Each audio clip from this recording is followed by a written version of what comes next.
Hello and welcome to BeLive Weekly with Owen Video.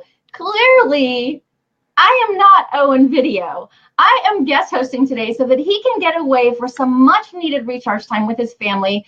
They're heading off to the Grand Canyon. How fun is that? I know that he's going to grab some amazing footage for us for his vlog that will just be amazing. And so we'll look forward to that. But today, I'm here as the guest host for BeLive Weekly right here on BeLive.tv. Super grateful and honored to be here. What we're going to talk about is oversharing on live. When is too much too much? I mean, no one wants to be that person that causes the audience to feel awkward or to question, wait, did they really just do that on live video?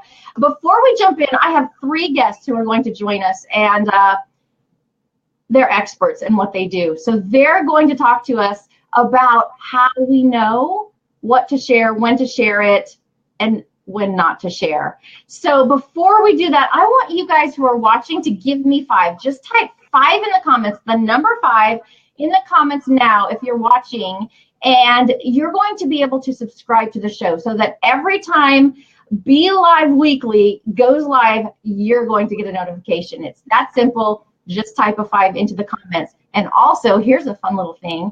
If you want to get a super cool title next week called the Shareifier, go ahead and share out this video. What's going to happen is you share this out on your timeline, and then next week, our amazing producer, Jason, is going to look at the sharers, and he's going to pick the post with the most personality to sponsor next week's show. What? Like what? Like, that's amazing, right? So you'll get to come on the show, you'll join Owen Video Live, and you'll get to tell people about your business and what you are sharing with the world. So 2 things. One is type 5 if you want notifications, and the other one is share this out and make sure to, show some personality with that, so that you can be chosen by Jason as the Shareifier next week with Owen Video. And with that, before we bring on our first guest, I want to tell you a little bit about what you can expect. First of all, my name is Jennifer Quinn. I go by GennyQ. I'm a live stream consultant, and I work with professionals who want to show up on live video with authority and credibility from their first broadcast. And so I'm all in on live streaming. I love it. It has changed my life. I truly believe that you can change the world one live stream at a time. And so if you want more information on that, you can hop over to jennyqlive.com and connect with me there. Now, we're going to talk about oversharing on live video. I know you've all seen it. You've all watched it. Maybe you've done it. And what we're going to cover is the why, what, when, and how to share on live video. I've invited some of my favorite people to join me on the show and share with you their genius. First, we're going to talk about the why and what with Dave Lakhani. He's a recognized expert in human influence and persuasion. He has won several awards for his books on those topics, and his advice has been featured on hundreds of shows, including The Big Idea by Danny Deutsch and The Today Show. I always stop and think about that name, Danny Deutsch. Okay, and The Today Show. Then we're going to jump into when should you share? And I've invited Shelly Gartman. She is the CEO and founder of Women Ignite International. She is a speaker, author, business and team consultant. She trains speakers internationally how to deliver compelling and powerful presentations. She's going to share with us when to share things that are showing your authenticity and vulnerability, and then how. Now, I've invited Savannah Peterson. She is calling in, joining us from Auckland, New Zealand today, and she has used live streaming to build her brand. She was named by Forbes as a 30 under 30 in consumer technology. She's the founder of Savvy Millennial. She's an international speaker, live streamer, community builder, and innovation strategist. So you guys, with that, let's go ahead and just jump right into the content. Oversharing on live video. You know that awkward moment. You know when someone is talking about something that you're like, wow, should they be sharing it? Maybe you are going through something and you're like, I really want to share this, and maybe you feel an obligation to share it with your viewers or your audience. We're going to talk about that. We're going to talk about why and what, and sharing on live video right now with Dave Lakhani, human influence, human behavior and persuasion expert. Dave Lakhani, welcome to the show. Thanks for having me, Jenny. I'm excited to be here. Oh, well, I'm super excited to have you here. Now, you have written several books. I think, are you at 7? Yeah, 7 books. 7, okay. And so we've spoken many times about human behavior, and I'm super fascinated to just find out from you, what is it about live video that seems to be so compelling and maybe even addicting to some people? Well, I think the part that makes it so compelling is that people get to see you live. They get to see what that person that they've seen writing or that they've heard on a podcast or a webinar or something like that, they get to actually see them live. Does the voice match the face? Does the perceived knowledge match what you've imagined for the person? I think we've all had that experience of reading a book and then seeing a movie and it didn't match, or we've heard that person's voice 1,000 times on the telephone and then we meet them and wow, that wasn't exactly what I had in mind at all. And so people are looking for that extra additional layer of credibility. They're looking for that validation of, what does this person look like, seem like, does it match up with what I expected? And that's exactly what live video does. And so people get very engaged by it. And I think the other thing is too, live video tends to be shorter than 2-hour podcasts or those kinds of things. So people have this sense that, oh, I can get in, I can get some information, I get to see the person, I get to feel like I'm interacting, and then they can go and it's over and they can go on to the next thing, which does have its own set of addictiveness, right? Because we get those little pumps of adrenaline and endorphins and dopamine all along the way that cause us to keep coming back for more.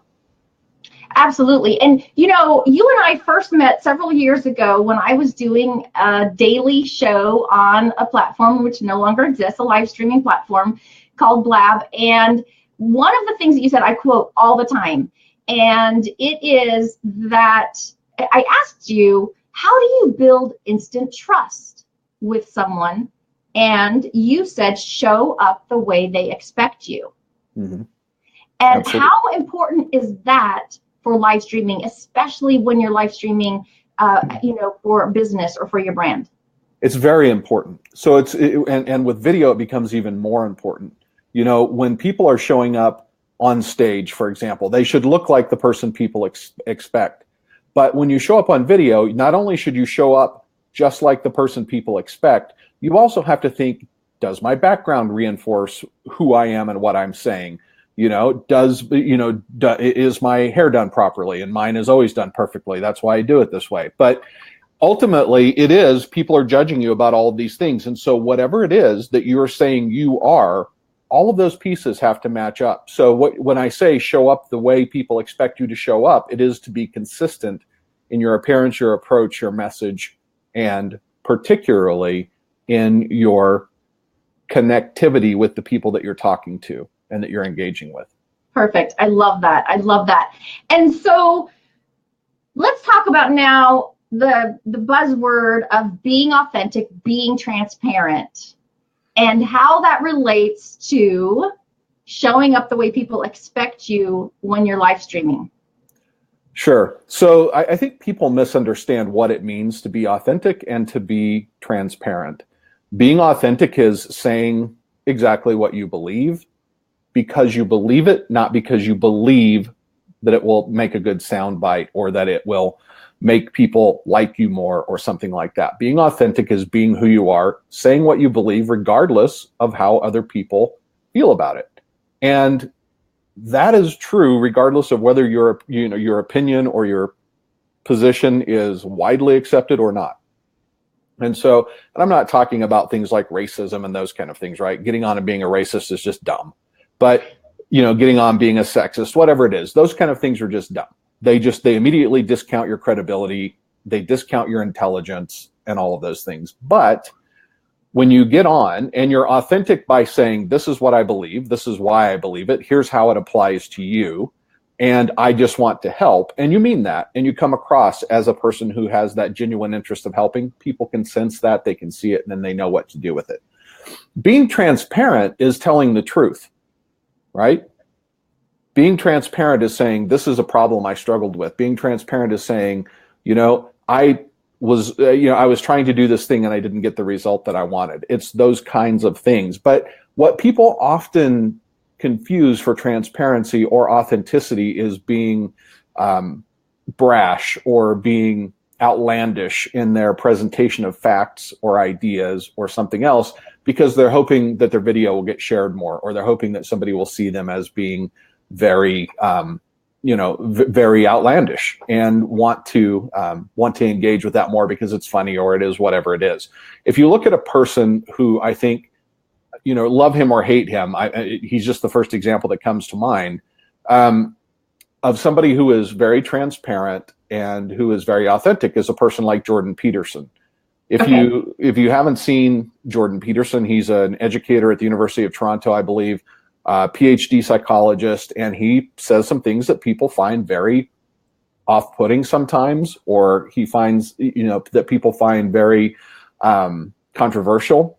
The way he sort of made his bounce into fame was not that he made a bunch of videos and then suddenly he just built his following. He'd been an educator for many, many years, and then he took on the idea of gender pronouns in college, about how people can be represented. And he basically said, look, I'm not going to call people by their chosen pronouns. I'm going to call them by what they are.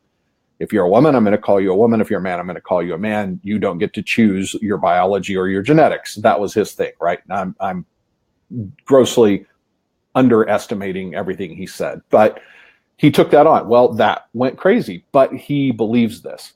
This is not something that he just said because he sort of believed it for a minute or thought it would be provocative. He said it because it's what he believes, and he was transparent about it. And he actively defends his ideas intellectually, competently, and vocally. Okay, so let's go with that same example, and let's talk about what his desired outcome was to go on and be that bold with that statement in our culture right now, and did he achieve it?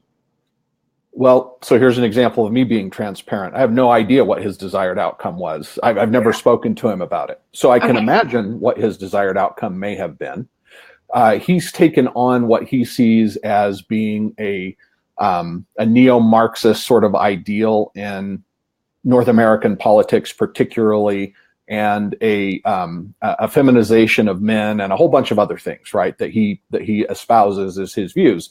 So my imagination says he probably was speaking very openly and very candidly about some of the things that he felt and why this was a negative backwards moving position versus a forward moving position. And again, I'm taking no position on him as a person. I'm just simply reporting what I saw happen. And so the result is he said how he felt. He backed it up by being well articulated and fully competent in his argument, and people could accept it or not. And they did both, right? A lot of people found it very, very off-putting, and other people found it very engaging and identified with that sort of approach. So from that perspective, I think it probably did serve his purpose, but I don't think his overall purpose at that moment was, hey, if I say this thing, this is going to go crazy. People are going to take this video viral and I'm going to become a sudden hit on YouTube. He has, as a result of that, in many, many, many other interviews now, but I don't think that was his intention when he said it. How have you seen that work for people when their intention is to create a live video that goes viral, and so they take something completely polarizing and it isn't necessarily in alignment with their beliefs or their brand? Virality is fickle in the first place. So, trying to create something just for the purpose of making it viral probably will fail. And if you do something that is counter to who you are or your brand or those kinds of things, you'll be discovered very quickly. So transparency will happen because other people will point out that the emperor has no clothes. So my company's name is Bold Approach. I'm 6'5" on a good day. You know, I have very broad shoulders. When I'm on stage, I have a very specific kind of presence. I'm also very direct. I grew up in a cult, so I don't mind taking on people who have poor ideas or bad thinking very directly in public and letting them confront me back as well. And so if I showed up and I started saying things that were not true or saying things just for the purpose of aggrandizing them for my own benefit, people would see right through that and they would say, that's not who Dave is. In fact, that's who Dave isn't. And that would, they would just lambaste me, right? It wouldn't go viral. And if it did, it would go viral in a very, very negative way. Right. On the other hand, if I show up and I just say what it is that I say, people can believe me or not. They can agree with me or not. But what they can't say is Dave is being anything other than who Dave is. This is how Dave shows up every single time. If you say something, you know, that's kind of crazy, Dave is going to take on the crazy. And that's okay. That's who I am. But I would never come on and say, you know, if somebody says something crazy, right, that I feel is legitimately crazy, like, you know, eating moon rocks is, you know, a proven cure for cancer. I would take somebody on for that, right? I would say, look, that's kind of crazy. Show me the science.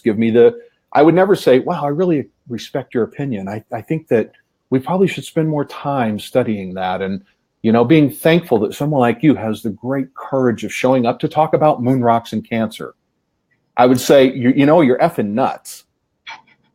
Go to the hospital, get help, right? That would be me. So that's the difference. And if I did anything other than that, people would go, what happened to Dave? Perfect. I love that example. Yeah, that's a great example. So if you could encapsulate your best advice for people who live stream, what is the best advice you have for why and what to share without oversharing? So the most important thing that you can do is be well educated on your topic. Be articulate, practice ahead of time, don't go off the cuff, know what it is that you have to say, and to be transparent, tell your truth. The truth as you know it to be true, as you have researched and can demonstrate is true.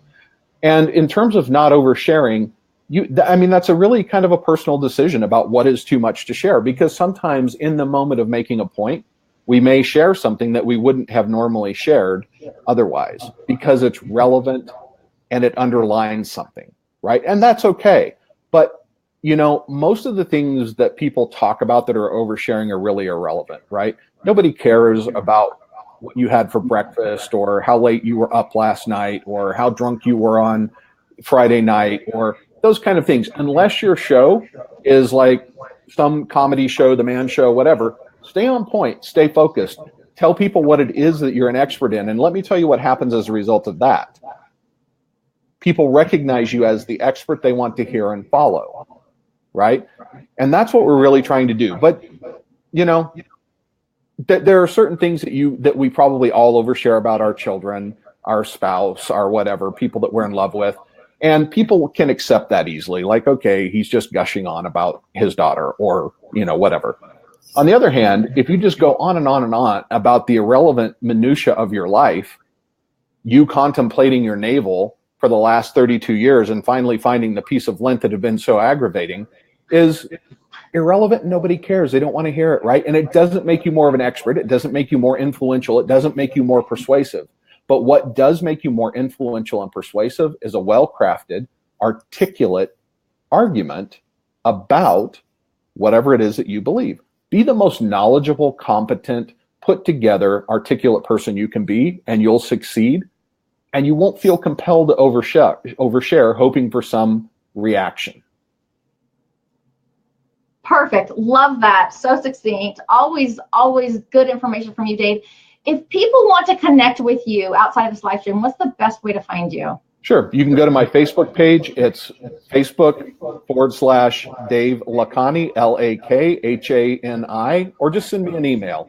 Send an email to Dave@boldapproach, BOLDAPPROACH.com, and I'll respond to you. Perfect. Thank you so much, Dave. Thank you. This was really good, and I'm super excited to jump into some more talking about being authentic, being transparent, and sharing on social media, specifically live streaming, without oversharing. Nobody wants to be that person. Before I bring on my next guest, I want to give some shout outs. We've got some really great comments coming up, and I want to say hi to the people watching live. So we have Apostle watching, and Carender, and we have, let me scroll down, Anna, hello, Donna, hello.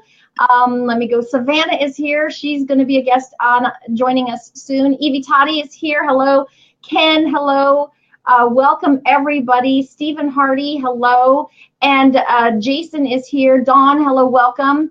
Now, you guys, if you missed it at the beginning, the reason I'm on this show, this is, of course, BeLive Weekly with Owen Video, but guess what? He is taking a vacay with his family, going to the Grand Canyon. And so he's doing that.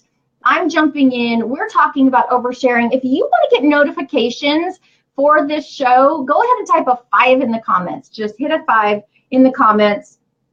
Also, if you want to be on the show next week to talk about your business and your products or your service or your messaging, go ahead and share this out. Now, be super creative with what you say in the sharing, because Jason, the producer of the show, is going to pick the post that has the most personality in it and then invite you on. So go ahead and type 5 to subscribe, just the number 5. And with that, I'm going to bring on our next guest. Again, I'm super excited to bring on Shelly Gartman. She is the CEO and founder of Women Ignite International. She is a speaker, an author, business and team consultant. One of the many things that she does is she trains speakers internationally how to deliver compelling and powerful presentations. And we're going to talk about how to translate some of those things that she teaches into live video. And so, Shelly, welcome to BeLive Weekly. Thank you, GennyQ. Really happy to be on the show today. Thanks for having me. Yeah, thank you. I'm excited to have you. So you and I have actually spoken about this quite a bit, and I would love for you to share with people, because it translates so perfectly, what you teach your students about how to share something that's really, what would you say, something deeply personal, and they want to share it. Sure. How do they do that? Right, because I think it is confusing. To be fair to people, it's confusing because we hear, be transparent, be vulnerable, right? Brene Brown's vulnerability. And people have these stories and they get told, well, you can change the world with your story. But how and when and why are really important questions. And so, yeah, in teaching courses like Ignite the Mic, speaking classes, even coaching people with our publishing company, how to tell your story in a book. And then, of course, as you're doing it with live streaming, really the same principles apply. If you're live streaming, you're an international speaker, by the way, right? You're at least a national speaker. People can be hearing and seeing you all over the world. So you are taking a stage, if you will. The exact same principles apply. And so we like to speak into this, plus teaching people about social media. Even in a post, it's the same thing. What am I sharing and when and why? And so how do you teach people how to know what to share and when to share it? Because there may be a really powerful story that could change lives, but how do people know when to actually share that story? Right. Well, you know, back in the day when my dad was in business, the boomer era, quite often, maybe not always, but quite often, they were very private. They didn't share anything personal. And that was, of course, before social media. Now, not only do we have all the social media, everybody can just flip on their phone and start talking to anybody. But we're in a time where it's very trendy, I would say, right? Trendy to be transparent and vulnerable. And again, we don't know what that means. But I think, number one, why? You know, why are you going anywhere and sharing whatever it is, whether you're in a crowd of people, whether you're live streaming, whether you're blogging, you know, why are you sharing what you're sharing? Some people say, well, it's so cathartic to share your story. And I would agree with that. It's very cathartic. It depends on how far along in that process that you are, though, because if you're only sharing something to cathart, What platform are you using? Is that congruent with your brand? I agree with everything Dave so, eloquently said. Is it congruent with your brand? Is it congruent with what you say that you believe? Is it an appropriate time, place? And is there any value proposition for the audience? So that's one consideration. Yeah, for sure. For sure. Why? What if somebody is doing it to cathart and it turns out they're the only one catharting? And is that even a word? Yeah, that's uncomfortable. Like that, I don't think Facebook or your blog or your posts should be necessarily your therapist. I mean, yes, you have every right to do it. You can, but again, what's your value proposition? What are you hoping to gain from it? Some people are just doing it for attention, and it can in fact become that negative attention getting cycle where it doesn't raise people's respect for you. It actually lowers it. It lowers their trust for you, especially if you're any kind of a professional. They may not hire you for anything after that because they're worried they're going to take inappropriate moments. Yeah, definitely. And so how would a person know when, even if it is cathartic, how would they know that maybe it's not time to share it on live or a blog post, and maybe it's time to wait just a little bit longer? What would be the telltale signs? Obviously that's going to vary for each of us, very individualized. And sometimes you just know that it's time to share something. And that certainly happens to me on stage or when I'm doing trainings, or just even now, I might share a story that I didn't even plan on sharing. But here's some general rules. If it just happened to me and it's a big deal, it might be too soon. For example, if I just got divorced, if I just found out I have cancer or my husband has cancer, if my son just got expelled from school, I may not even know how I'm going to respond if I haven't spoken about it yet, processed through it, had any time to grieve or to cathart or talk to a therapist, a friend, or a pastor. And so you're really taking a huge risk when it just happened. You don't know where you're going to be at. And some people feel like I'm good, and then they get on a stage or on a live stream and they fall apart. Now your audience is feeling like they're taking care of you and rescuing you, instead of you hopefully delivering whatever message you felt like was valuable enough to deliver, that you would get on social media to deliver it. Because if it's just cathartic for you, journal about it to yourself. I mean, to me, the only reason I would put it in a blog or a public post or a talk would be because it represents some kind of a value to the audience. If it's purely cathartic for me, I can do that with a therapist or a journal or a pastor or a friend. So if it just happened, that may not be a good time.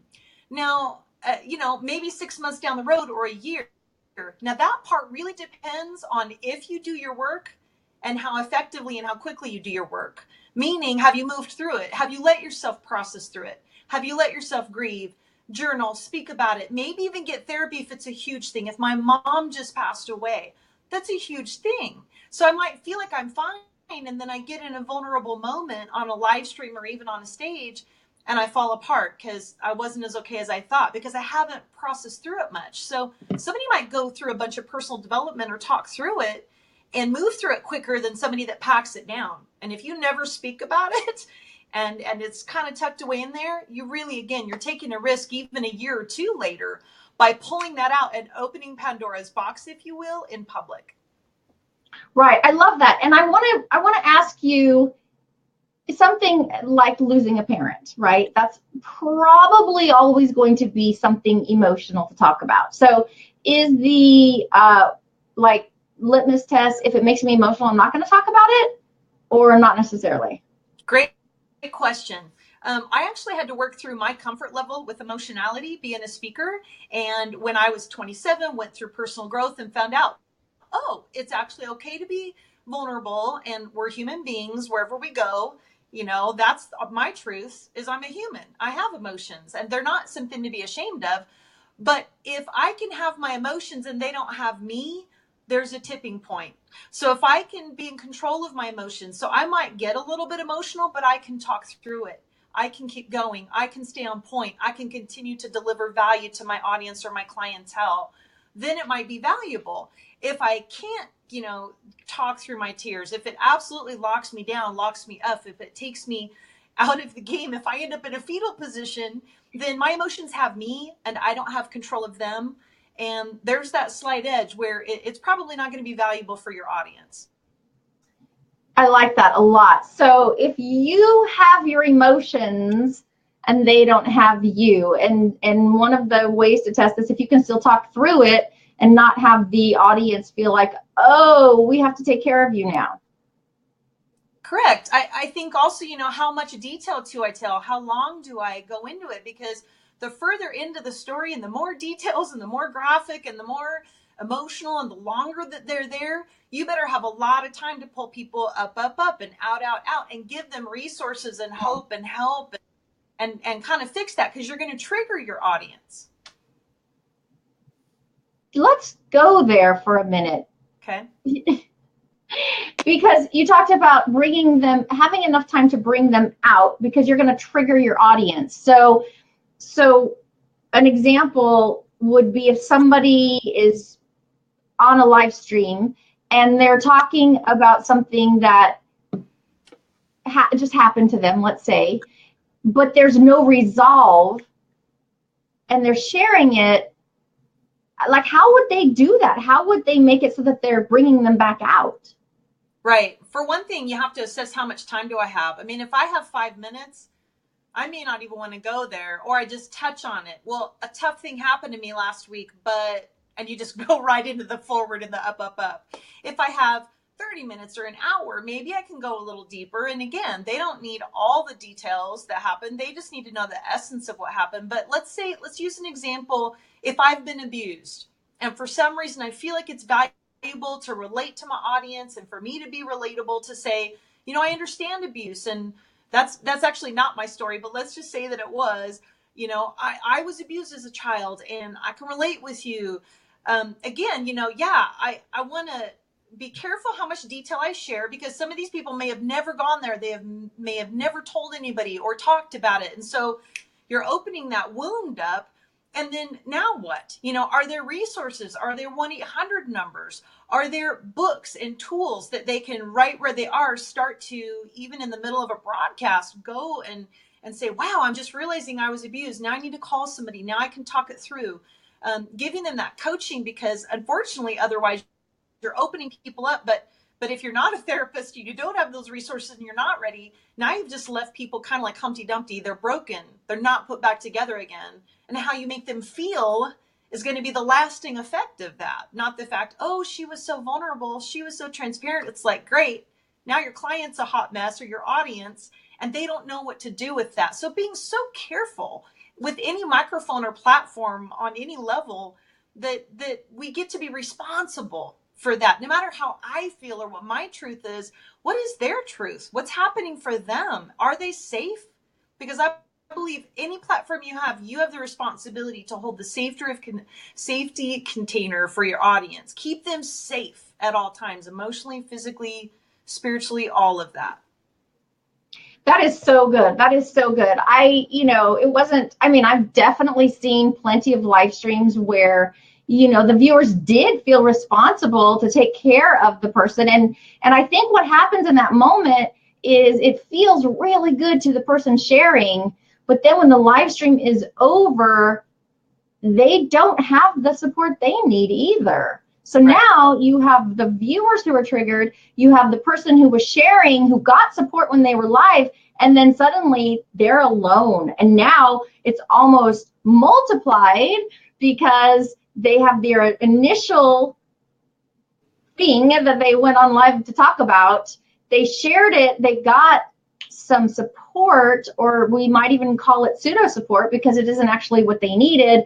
And then the live video is over, and they not only have to deal with their initial trigger or situation, now they have to process, I just shared that with people and I don't know who's going to see it. And now I feel even more raw and more vulnerable, and now they deal with that. Correct. And I think that's a great point, GennyQ, that we have to remember is once you've shared it, it's out there. It's absolutely public information. It belongs to the entire universe. It can be shared to the entire universe. That can affect anybody that you talked about, family, friends. It can affect your employers, partners that you're collaborating with. It might affect you legally if somebody considers it defamation. There's just a lot ripple effects to consider and be intentional about. I like what Dave said about being intentional and thinking about what you're going to say ahead of time. And that way you can consider those kinds of things before you share, and how you share and when, and what details. But yeah, I think it's really important. And also when you get live or on a stage, it may affect you. You may say different things than you thought you were going to say, because if you get emotional or you go somewhere different, even if you delete comments later, if you're the person putting the comments on, because I'm speaking and it triggers somebody can put comments on there that they can delete, but that can live if somebody takes a screenshot or whatever. So I just think we've walked into that world where in a millisecond, we can put this message, this communication out to the world. Is it the message you want to be putting out there? Is that the way that you want to put it out there? And does it create, biggest question, does it create value for people? Does it harm them or help them? I think that's important, because I think people are like, I'm going to disrupt, I'm going to be transparent. And they want that viral video or that attention because so many people are hurting. Boy, I just feel like be so careful that you're not damaging people. Love it. Love it. Love it. Love it. Thank you so much, Shelly. Yeah. If people want to reach out to you, what's the best place to find you?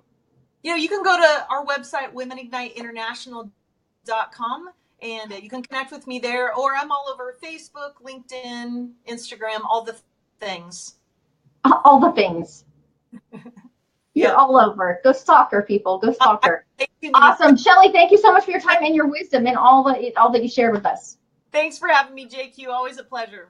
Likewise. Thank you so much. So you guys, welcome. If you're just joining us, we are watching Live Weekly with Owen Video. And guess what? I am not Owen Video, nor do I play him on TV. Actually, I guess I kind of do. I play him on live streaming right now because I'm the guest host for his show.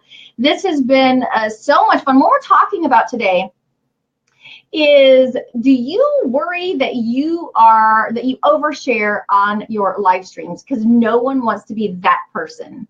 And so we've heard from Dave Lakhani. He is a human behavior and persuasion expert. We've heard from Shelly Gartman, who teaches people how to hold the container of safety for their audience and for their viewers. She trains speakers. We talked about how to translate that into live streaming. And now I'm super excited to bring on our third guest. Before I do, though, I want to remind you to share this out, because this week, Jason, our producer, is going to choose someone who shares out this broadcast, who has the most personality. And you're going to be invited to be on this show next week with Owen Video. And you're going to give your own shout out about your business or your products or your service or your message that you want to share. So go ahead and share this out. And if you want to make sure you get notifications for this show every single week, type 5 in the comments and you'll be completely connected that way. All right, so my next guest, I met her through live streaming, and she is just a dynamo. She is a 2016 Forbes 30 Under 30 in consumer technology. She's the founder of Savvy Millennial. She's an international public speaker, live streamer, community builder, and innovation strategist. I have watched her get very vulnerable and share some very personal things on social media through live streaming. I invited her on today to kind of teach the rest of us, how does she decide what she's going to share and when she's going to share it. So join me in welcoming Savannah Peterson, calling in from Auckland, New Zealand, by the way. So welcome to the show. How are you? I am fantastic. Greetings from Tuesday.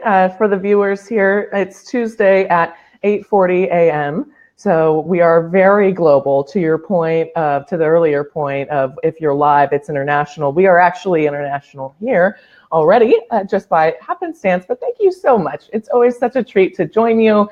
And you obviously curated such an excellent list. If you're just tuning in now and you missed the earlier guests, you must go back and watch, because I personally learned a lot while I was sitting here getting ready. So great job, girl. That was awesome. Yeah, thank you for that. And I agree. They brought great value, because don't we all wonder, first of all, the biggest question I get when I'm working with professionals is, what the heck do I talk about on live video, right? Yeah, absolutely. And I think, But go ahead. No, you go. So I think, I mean, I'm so glad I got to listen to both of them, because they were both talking about levels of vulnerability that I don't reach very often on live. And so as background, I was traditionally trained in television. I started my career at Fox Sports, and I'm still currently a consumer technology expert for NBC Nightly News, as well as for the Today Show. So old school live TV is how I got into this game. And then when the internet gave us the tools to all do it for free like this, or for a very limited budget, and have the same level of production value, it's basically like Christmas. So this is a total brand opportunity for those people sitting out there wondering if they should give it a go. You definitely should give it a go, because you really don't know who you're going to connect with. And so in terms of my content, for me, it was always brand focused. And it sounds like there's maybe two sides to what people are interested in this dialogue. It seems like a lot of personal stuff. I personally would never come to a live show to share something I wanted to go to my therapist for. To me, it's very, very different. I don't go live for emotional support. I go live to spread the message of people who need more attention, or to share something I think is really educational for my audience. So with the Savvy Millennial brand, in terms of my content, it's anything I think is relevant for savvy millennials and their parents. So basically everyone. Those are the two biggest gens, which is very convenient. And I really look to see throughout the week or the day what got me most excited. Because if it's something new and something challenging or a new technology, that's what I want to talk about. And I'll try and pull together people to join around that. But I think the easiest thing for folks, and this obviously is one of these shows, but I don't think this has really been talked about, is the consistency in having a show planned and then only worrying about having themes to fit that. And that to me was a game changer. So with my clients, a lot of us, we do monthly shows, and it's great because you might think, oh, that's not enough. And what if, I wish we could be doing it weekly. Well, if you don't really have a compelling story, or for us, we show off community members who have read a book in this particular example, it's very doable to have a great, compelling, well-produced show once a month. It's a lot harder to always have consistent content. So for those creatives, yeah. Yeah, no, I love that you feel bring this. that up, because we're told by social media managers, we're told by Facebook, we're told by everybody to go live regularly, consistently, and as frequently as possible. In fact, one of the things that I see marketing coaches do, which destroys brands, is because they hear live videos hot, and they're like, well, let's just go live every day for 90 days. Take a challenge and go live every day for, I don't even care how many days it is. But if you don't have a plan and a strategy, you are damaging your brand. 100%. And you're losing viewers every day that would tune in to something really compelling. And it takes the pressure off. And what's cool is if you want to do a monthly show, you could even do 2 monthly shows with a different theme, or you can have something that's more produced and something that's a little more off the cuff, behind the scenes, whatever that might be. But you need to release the pressure on the daily. And I think the platforms themselves, because obviously they want more engagement, there's even push notifications. Hey, I haven't been live for a while. Would you like to go live? And it's like, I don't want to go live unless I have something that I think can attract a live audience. And I will, and I'm sure you see this, I don't know if this is naughty to talk about, but I'll produce traditional videos in the meantime, in between my live shows. So I'll do short 2 to 3 minute YouTube, Facebook videos that fill the gap, but don't have to be a complete 30 to 60 minute set of content. Because I think that's the other thing that people should be really strategic about, is think about the length of your show before you go live. It's very easy, and especially with someone like you, I mean, we could sit live all day and have a great time. And but the reality is maybe everybody doesn't want to watch us for 5 hours. So I think the challenge. I can't comprehend how it would not be an option. They're like, oh, I'm going to, I mean, they'd definitely be missing out. That said, it's a little tougher sell. And so what I've actually started experimenting with more frequently is shorter shows. So 5 to 7 minute live shows where there really is an event. There's something I can set the stage for. There's 2 to 3 minutes of excitement and a conclusion. And it's really succinct. It's actually a lot easier for people to share that show. Oh, I love seeing these questions. This is fun. This platform is fun. So good, so good. I want to ask you this. So it sounds like for the majority of the time, you don't go super personal. You don't open up and show vulnerability. But I've seen several of your posts where I'm gonna go with social media and live streaming as well, where you did lose someone very, very close to you, and you were vulnerable, and you did allow your followers and your friends to support you through that. Recently, you went live and you shared some emotions. So talk about that. What made you decide to do those things? Well, for me, so I love. Yeah, it's a great question, and you're right. I mean, I'm a bit of a hypocrite if I say that I never go transparent, but I definitely, the framework of, I love that cathartic framework that you guys were talking about before, is like I would never turn on the live to get support. That's just like, whoa. But I do think that sharing and honoring people is very important, and so I will share experience when I think it's something that's relatable. So if I've just had a bad day and I'm feeling emo, that's not the time to go live and talk about how I got a flat tire and it's raining. No one cares. Like, cry me a river. But when you've had an experience where someone's impacted your life and they've moved on, everyone loses someone. And I think, and I like the point earlier of, maybe don't go live right after your mother passes away, because that could be very traumatic. But I do think that we have, to some degree with social, we forget to honor in a very classical way. So I like to take the advantage of the platform to really write a eulogy, to create a photo book. And I think some people do this, but we do it fleeting. And I think it's actually, there's a real opportunity to help memorialize. And I think Facebook could do a much better job of this, but as a platform, all the platforms could. But when you have an opportunity to share something, to share what you've learned, because people can learn from that, and also to properly honor someone, then I think it's totally legit. But with my grandma, that was, I definitely did a post. I don't think, to the point earlier, I wouldn't have been fine live. I couldn't have gone live and kept it together. It wouldn't have been appropriate, but I was able to write and to share that I was crying. It's just not necessarily reveal that. Yeah. And big so I think differentiator. I love that. Yeah. And so I think sometimes if you are raw, if you feel too kind of naked, then keep that behind the video camera, but that doesn't mean you can't write. And I think writing has always been a great channel for emotion there, and Facebook is still a great platform for that. All social is. Though I have to say the NASA video, that was fun. So I recently had the great fortune of being invited to come down and do live video at NASA for their most recent rocket launch. Huge, by the way. Huge. Yes. Super exciting. Yes. And very fun for folks like us, because there's really nothing cooler than a rocket launch plus great excuse for live video. So I was doing a series of videos, and it was great because this totally caught me off guard. And this is like, these are the moments of transparency that are actually really wonderful on the internet. Because if you push live and you're going to get fired up or yell or get political or cry or whatever, it's not the same as having it just happen. And there's something about, and I think my audience really responded to this, I went live and I was going to do just a regular stand-up bumper. Hi, it's Savannah. I'm here in my sponsored car and I'm telling you about my experience, which is what I normally do.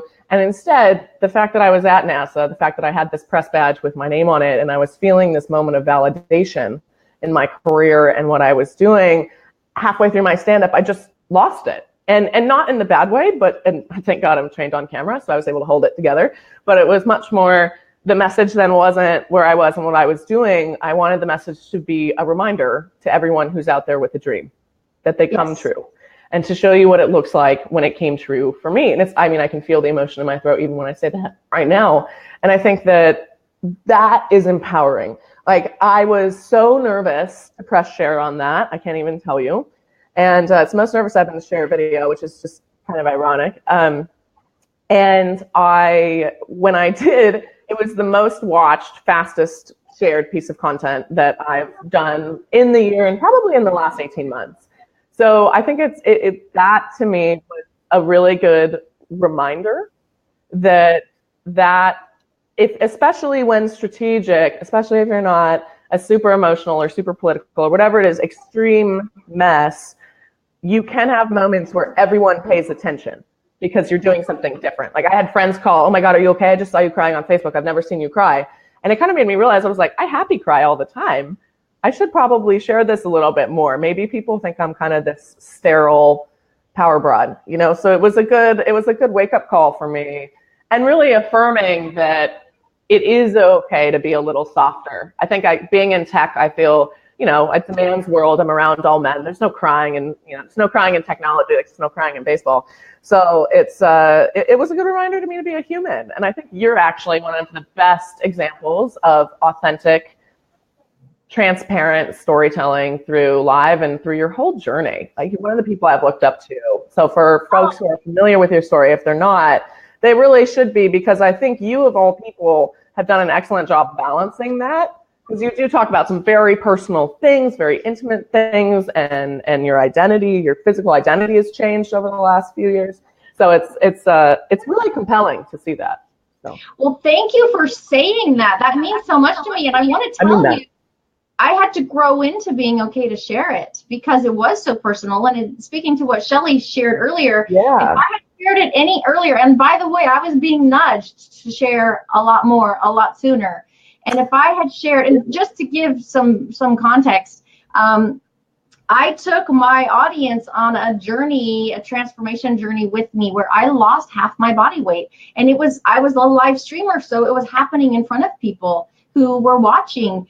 And there were many milestones where, I couldn't share it in the moment. I had to process it, and what did it mean to me, and what did it mean for me, and who am I now? I mean, that's a big transformation. And so I'm glad you brought that up, because we can share, but we don't have to do it right while we're going through it. And I think that's what Shelly was saying as well.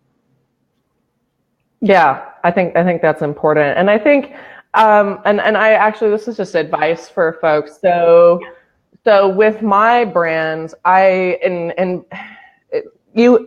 encourage you to decide if you're just trying to be a personality sharing things, which I think you can kind of do with a little more freedom, or if you're actually building a brand with your face and your name. And 10 years ago, when I started my first social media company, decided I was going to be the product and the brand.